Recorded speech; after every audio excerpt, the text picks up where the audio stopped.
All right, so these are some old videos I made way back when, but the science doesn't change. Compression, reverb, equalization, it's all still the same. I'm going to take you from very beginning. All right, so if you have no experience with compression, you don't know anything about compression, I'm gonna start very basic and I'm gonna work my way up to professor level. By the time you're done with this whole compression series, you're gonna understand compression. When people talk about compression, whenever it relates to mixing and mastering, you're gonna have a better understanding of it, and that's gonna help you out immensely. So then you can go and learn more. All right, now we got to get some of the boring stuff out of the way. This is for those who may not know that this is a waveform. What you see here is a waveform, all right? Going to be very basic. To my right is a decibel level scale, where infinity is the softest or quietest sound, and 0 is the loudest sound, all right? 0 is the loudest level attainable in the digital realm. It is the level before clipping and distortion sets in. For instance, this peak here is at -0. Okay, it's at the highest level, right? And then you have this peak here that's at about -3 decibels. You'll notice that as we get softer from this loud sound to this softer sound here, the numbers are getting larger. It's kind of like backwards thinking, all right? So keep that in mind, that when we're talking about decibel levels, and try and learn and try and get the feel for it, that if someone says, yeah, that's peaking at -6 decibels, we need it, we need to turn it down so it's peaking at, -18 decibels, you're not like thinking, wait, isn't 18 a bigger number? Well, it is, but we're going in the opposite direction. We're going negative. So when you go positive, sure, 18 is a larger number, but when you go negative, in other words, when you get smaller, all right, we needed a reference level. Basically, 0 is the reference level of the loudest sound. So that would be your ceiling, your loudest sound. And then as you get softer, you go all the way to infinity, practically no sound at all. And I just thought I'd throw this out here so you guys can understand that. Now, we're going to talk about the basic parameters of compressors coming up after this. All right, let's talk about compression versus volume. Now, here we have something that you'd probably want to compress. You have this really soft sound, and all of a sudden you get this loud sound. Well, let's say you have all the instruments playing in the mix, and you're trying to turn this up because you want to hear the soft part here, right? You want to hear the soft material. But if you turn it up, what happens? If you turn it up, you're turning up everything. You notice how everything's turning up all together, right?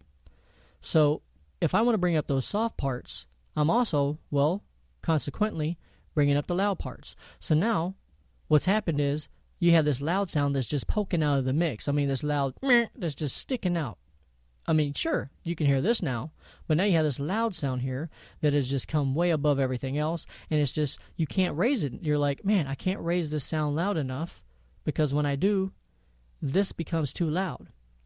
Well, that's where compression comes in. Compression allows you to compress the dynamics of this louder sound to fit into a smaller range so that you can raise the level. And I will give you an example of that now. If I move over here to my peak compressor,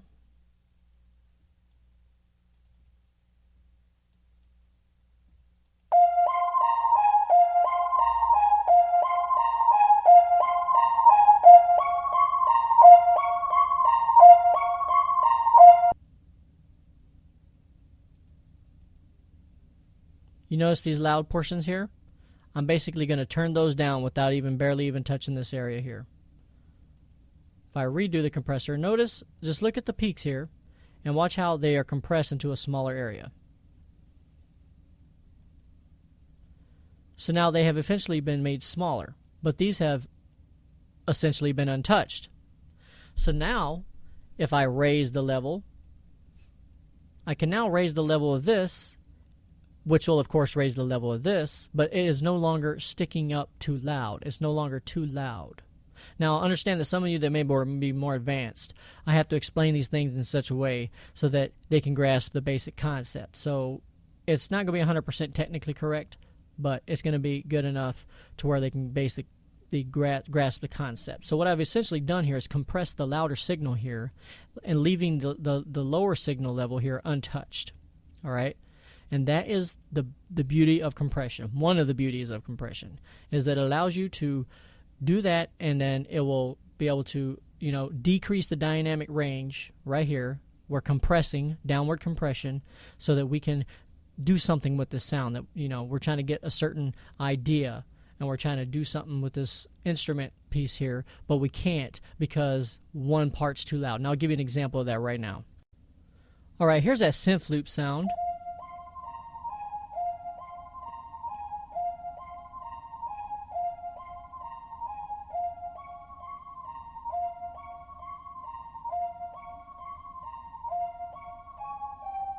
You'll notice that you have this soft portion here, then it gets loud. A little loud sound, right? Well, let's see what happens if we don't compress that. Let's just see what happens if we throw that here in the mix, bypass my compressor here, and I'm going to go ahead and enable it with everything.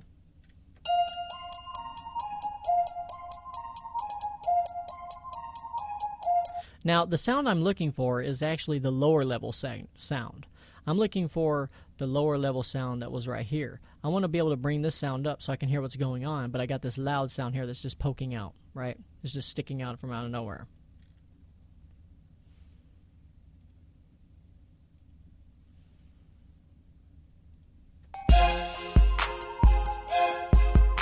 Now, in order to hear that lower sound,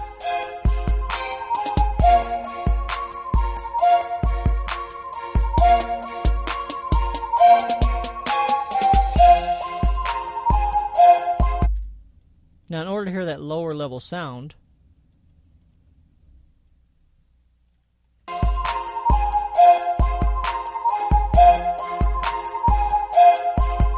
I got to turn it up pretty high. But now we got that loud peak that we were looking at.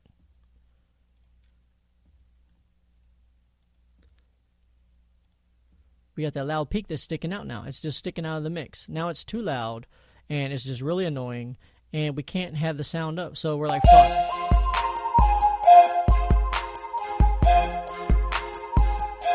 So what we do is we will compress that sound.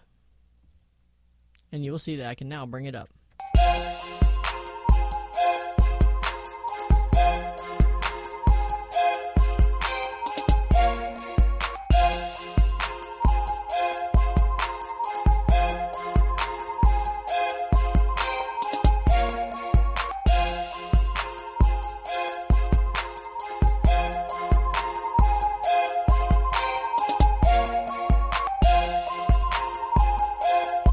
So now I'm compressing the signal, and this is showing my gain reduction. That's how much I'm reducing the signal, and I'm basically, if you notice that big peak that comes down, how I'm reducing or turning down that loud portion a lot, right? And I'll get into all the parameters shortly. That allows me to turn it up and be able to hear the softer portions of that sound that I wanted to get to. I wanted to get to those softer portions right here, and I wanted to bring those up to being level with this, but I couldn't really get at those sounds because this loud peak was here, and it was preventing me from doing that. And this is a good example of where compression can help.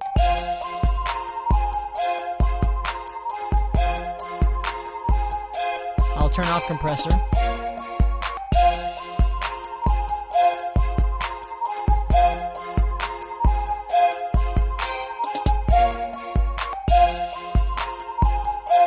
I'll turn it back on.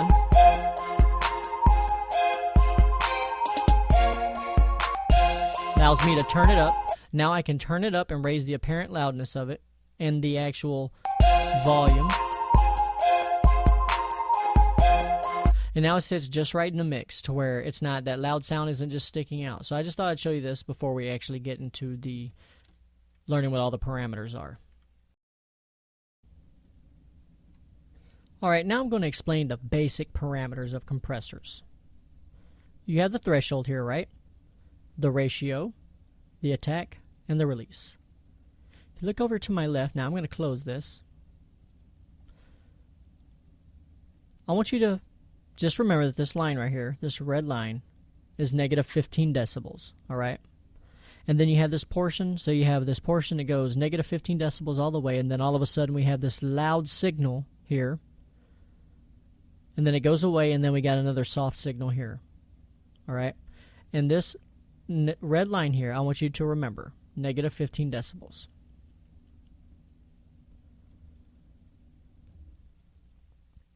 Now the threshold is the level at which compression kicks in.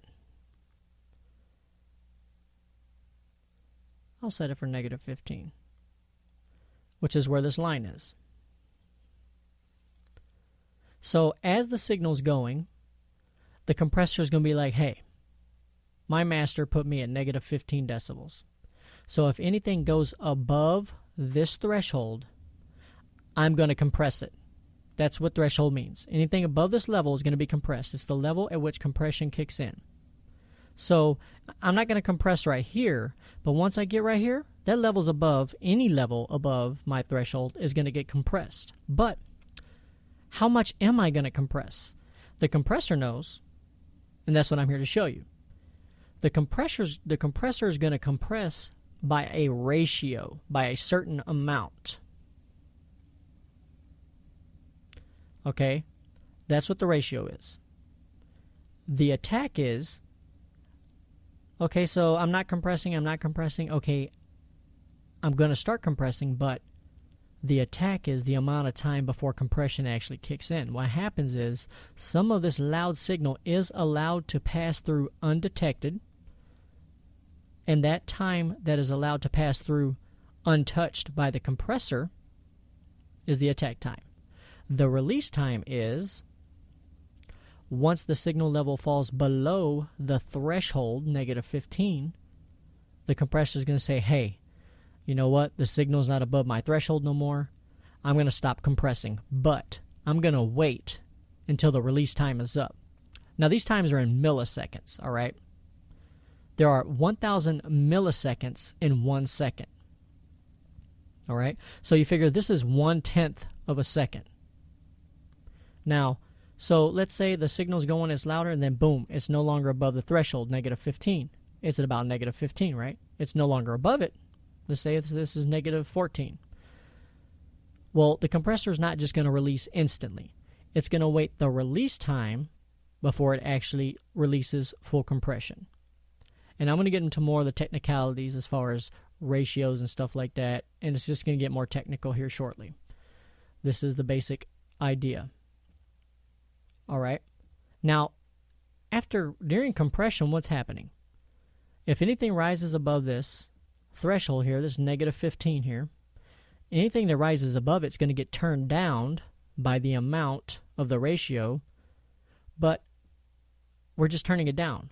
Well, this allows us to turn it back up. And when we turn it back up, we're actually also turning up the soft part.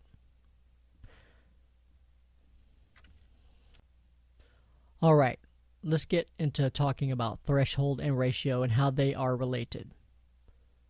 You see this line here? Negative 20 decibels. You got a soft portion here, negative 20, a soft portion here, negative 20. You got this loud area here. All right, let's say our threshold is negative 20 decibels.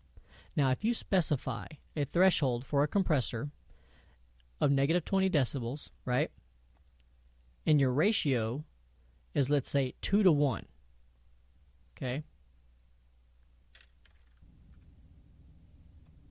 I'll bring up this plugin to demonstrate. You have we're going to say that this slider here is your threshold, okay? Negative 20, as in our picture off that's in the background. All right, that's our threshold. Any audio that goes above this level will be compressed because that's our threshold. And our ratio, this is the ratio area. I'm going to put a 2:1 ratio.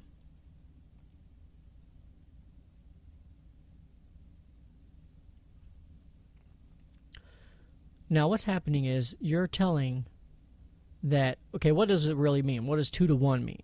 Okay. Now as I stated earlier, compression is the act of squeezing audio levels to fit into a smaller space or range. It's an act of squeezing anything that goes above this threshold into a smaller range, all right? Downward compression. Now, when you set a ratio of 2 to 1, you're basically instructing the compressor to squeeze the audio levels that go above the threshold so they fit into half the space. It's really basically simple.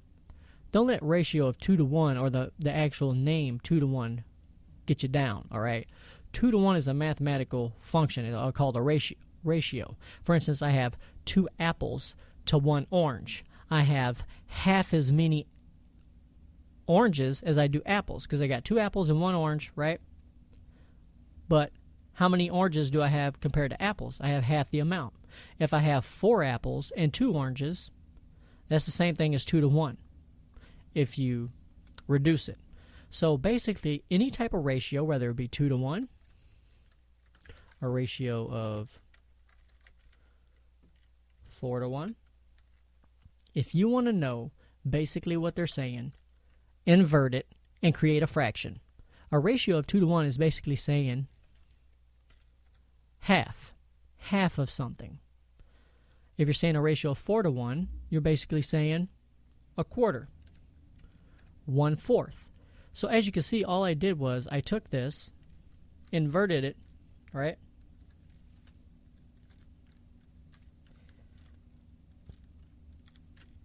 And it's now 1/2. So basically, if I say a ratio of 2 to 1, if I tell the compressor I want you to compress everything above the threshold 2 to 1, I'm basically saying that I want anything that goes above this threshold, any level, to fit into half the space. Now this is an input-output map, all right? Basically, this is your input area, and this is what's going to be output. So if you have from the threshold 20 to the very top of the audio signal, which is 0 decibels or the loudest signal, that's a 20 decibel range, right? So anything above that will be compressed, let's say at a 2 to 1 ratio.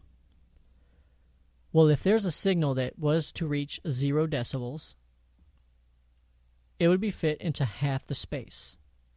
Half of 20 decibel range here is 10, all right? That doesn't mean that if something goes 6 decibels above the threshold, it's going to be lowered to 10. It means everything is going to be scaled 2 to 1. And I'm going to show you right now what I'm talking about. So, in our example, we are again affecting the audio levels above 20 decibels with a ratio setting of 2 to 1. And the compressor will make this audio with a range of 20 decibels half as large. In other words, 10 decibels. In other words, the audio levels that were previously between here and here will now be squeezed to fit in here to here within a 10 decibel range. Basically, half of the original dynamic range. Instead of ranging from 20 to 0, the compressor will make the audio levels range from 20 to 10 decibels. You know, it's basically 10 decibels above negative 20. And I'm going to demonstrate that right now. I got a ratio of 2 to 1. I'm going to use a fast attack time. 2 to 1. This is negative 20, and this is 0. So after compression, this range right here of 20 decibels should be half, because I got a ratio of 2 to 1, should be half that level. So this one should come down to 10.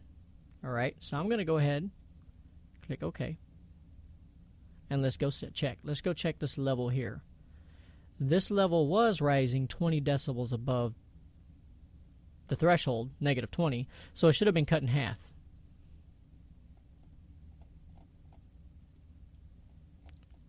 There's negative 10, so as you can see, it was actually cut in half, because before it rose all the way up to 0, which is, we're talking about dynamic ranges here, from negative 20 to 0 decibels is a total dynamic range of 20. Now we fit this audio information into half the space. Let's see what other levels we got here. Negative 10. Okay, let's talk about another audio level. because it's not just this one that's going to be affected. Any level above the threshold will be affected by the ratio of 2 to 1. So if you have a level that is 10 decibels above the threshold at 2 to 1, it's basically going to get cut to half. It's going to be made to squeeze into half the space. All right? So instead of this signal rising now, instead of this peak here rising 10 decibels above negative 20, which is our threshold, it is now going to rise half, or a ratio of 2 to 1 above there, which is going to be to negative 15, which is going to be a 5 decibel dynamic range. From negative 20 to negative 15 is a 5 decibel dynamic range. We're basically going to cut this in half. Remember, we're working backwards here. So let's see if that's what happens. And there's that same audio signal. Disregard this little thing you see here, and you can actually see that it did, in fact, bring it down to negative 15. It was at negative 10 up here, but it brought it down to negative 15. Half. Half? Yes, because remember, from 20 to 10 is 10 decibels. It cut it in half. Now it's from 20 to 15, which is 5 decibels. It goes for any audio level above. It doesn't. If we deal, I don't want to deal with any type of odd numbers, because then it's gonna be harder to explain it. But let's say if you were dealing with an odd number. Let's say, for instance, we were dealing with something, and I'll show you how to use a calculator to calculate this.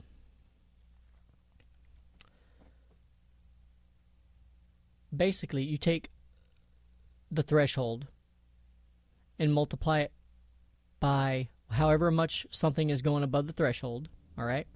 And you multiply it by the fraction. This is 2 to 1 ratio, right? 2 to 1 ratio. Let's say something rises 10 decibels above the threshold.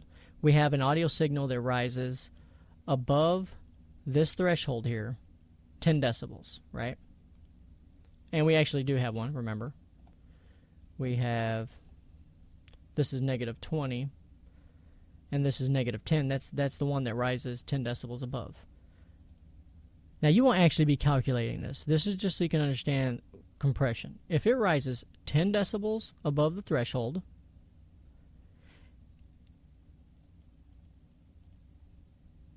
and and you have and your threshold is negative 20, okay? But all we're concerned about is how high is the signal above the threshold?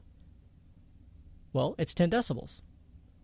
Well, we just take our handy dandy calculator and we say, 10 decibels, this is your multiplication signal, times, so I'll go ahead and draw the multiplication signal here, times, and we have a 2 to 1 ratio, but we're going to change it into a fraction.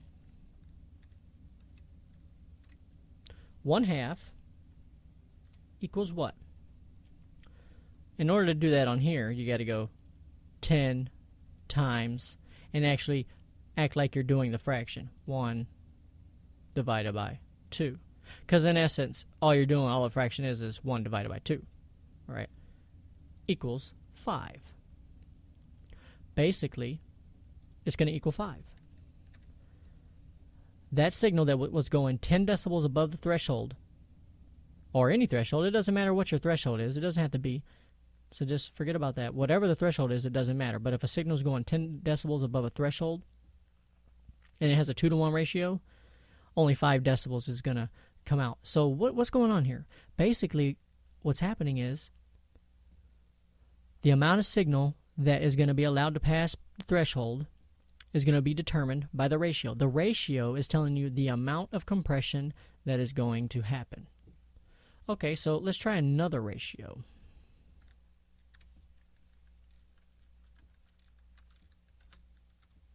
Four to 1. Well, what does that equal if you turn that into a fraction? Which equals what? Quarter, right? So you're basically saying anything that goes above the threshold, of negative 20. However high it goes above the threshold, if it goes above the threshold, it's going to be made to fit into a quarter of the space. In other words, only a quarter of the signal is only going to be able to allow to leave. So if I do this, let's say a signal rises 10 decibels above the threshold. Multiply that by 1/4 equals, I'll show you on the calculator, a certain signal or peak is rising 10 decibels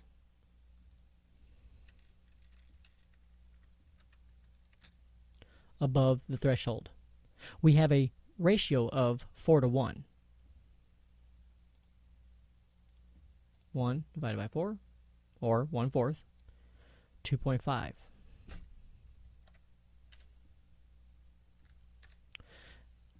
At a 4:1 ratio, if a signal rises above a threshold, 10 decibels, it will be made to fit into a 2.5 decibel range.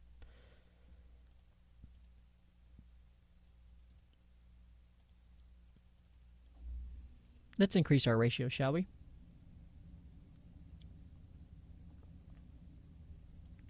What's happening is now, if you notice, if I take 4 of these, 1, 2, 3, 4, I can fit 4 of these into this hole.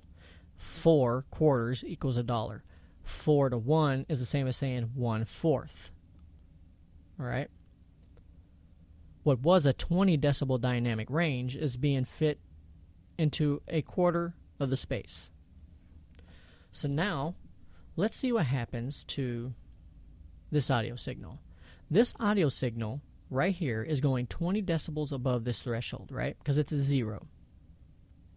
So according to my calculations, to our calculations, is that if something is rising 20 decibels above the threshold and we multiply it times the inversion of the ratio, which is 1/4, because our ratio is 4:1, 5. So what that's telling me is that for something that rises 20 decibels above the threshold at a ratio of 4:1, only a quarter is going to be able to go through. It's only going to allow a quarter of that signal. It's going to squeeze all that signal to fit into a quarter of the space. That's the way I want you to look at it.